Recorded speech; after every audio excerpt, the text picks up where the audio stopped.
Most gamers have saved humanity from an impending AI apocalypse before, but it's typically as a member of the military or some special task force. In Vertex Pop's Super Crush KO, you play as a spunky teenage girl named Karen, who is called into action when her adorable pet cat Chubbs is kidnapped by the commander of a legion of AI robots.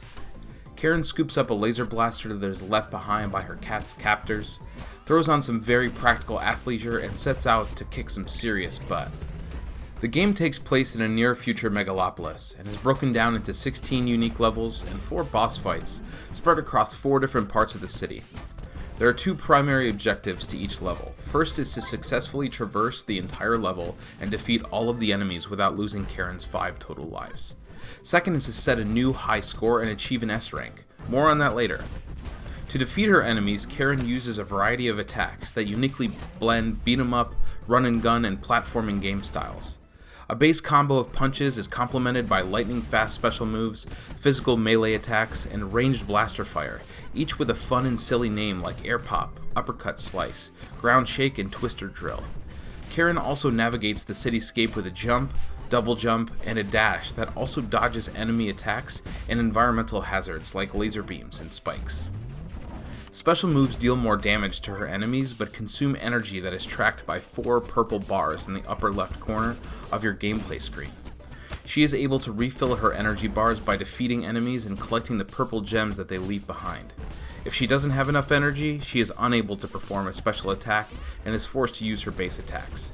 In addition to her base and special attacks, Karen can use the laser blaster she picked up to shoot enemies from range. The blaster can spray lasers in short bursts, but needs to recharge in order to fire again. The blaster also has the ability to unleash a massive beam attack that lays waste to smaller enemies and deals significant damage to larger ones. She can only shoot the beam once you have filled her blue gem meter on the game HUD. Similar to the purple gems, they are collected by defeating enemies. As mentioned earlier, one of the goals of each run is to set a new high score and achieve an S rank. In the upper right hand corner of the gameplay screen, there is a letter that corresponds with the attack combo that you are maintaining. The letters ascend from D to A with a high rank of S. You can maintain a high rank and score by keeping Karen's combo going and relentlessly attacking waves of diverse enemies without taking hits. When Karen takes damage from an enemy, she loses 1/2 to a whole heart and her current rank resets to D. Her health and rank can be restored by collecting hearts and building another combo. Hearts can be found by crossing certain checkpoints and by defeating enemies throughout the level. There are some awesome combos to perform, like a ground pound, uppercut, and in-air enemy juggling maneuver that gave me total Smash Bros. Vibes.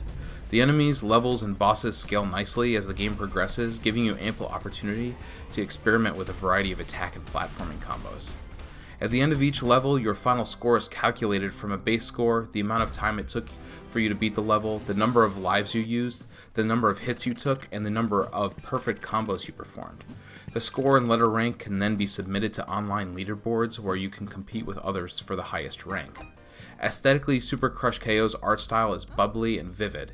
Its use of a wide spectrum of pastel colors offers a bright contradiction to its grim, apocalyptic backdrop. This was on display most notably during the cutscenes that tell a funny and heartfelt story about Karen and her cat's captor, on classic comic book storyboard panels that play themselves out over some bumping tunes. Overall, I thoroughly enjoyed Super Crush KO. It was short, fun, beautiful to look at, and really great for handheld and mobile play. For some, the $14.99 list price will teeter on the edge of overpriced, but the attack mechanics, S ranks, and online leaderboards will certainly bring me back for more.